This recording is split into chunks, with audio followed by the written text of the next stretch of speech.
आज आपको जो कहानी सुना रहे हैं उसका नाम है आदत से मजबूर। आदत क्या होती है? सबकी अपनी अपनी आदत होती है। तो किसी को चुगली करने की आदत होती है, किसी को बातें इधर उधर करने की आदत होती है, सबकी अलग अलग आदत होती है। तो उसी के ऊपर है ये कहानी। एक बार एक नाई था, वह सबके बाल काटता और साथ में उनसे बातें करता रहता था, लेकिन वह हर एक से बात करता और एक की बात दूसरे को, दूसरे की बात तीसरे को। पूरा दिन उसका ऐसे ही बीतता था।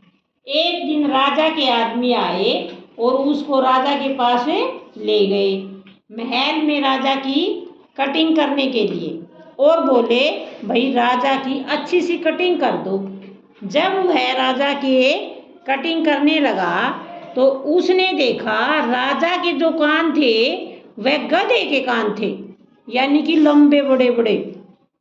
और वह देखकर हैरान हो गया और राजा ने कहा अगर तूने यह बात किसी को भी बताई तो तुम्हें फांसी दे दी जाएगी। और वह नाई डर गया, उसने किसी को नहीं बताया। लेकिन यह बात उसके पेट में हजम नहीं हुई और पेट में दर्द हो गया। तो उसकी पत्नी तुरंत समझ गई और उसने कहा कि जंगल में जाकर दूर ये बात बताकर आ जाओ, पेट ठीक हो जाएगा। और उसने वैसा ही किया, दूर जंगल में गया और एक पेड़ के पास जाकर पेड़ को वो बताकर आ गया। कुछ दिन बीत गए और एक दिन बाजार में ढोल बेच रहा था, कोई आदमी ढोल बेचने वाला ढोल बेच रहा था। और जब भी वह ढोल बजाता तो उससे आवाज़ आती कि राजा के गधे के कान है।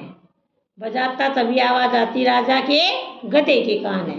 और इस तरह पूरे नगर में यह बात फैल गई कि राजा के गधे के कान हैं। और राजा के पास भी यह बात पहुंची तो राजा को गुस्सा आया और बोला उस नाई को पकड़ कर लाओ। नाई राजा के पास गया और हाथ जोड़कर बोला राजा जी, मैंने तो सिर्फ पेड़ को यह बात बताई थी और किसी को नहीं बताया था।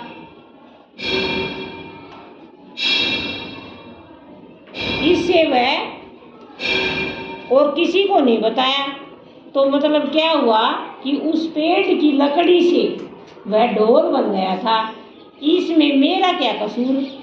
और सब हंसने लगे। तो इससे हमें क्या शिक्षा मिली?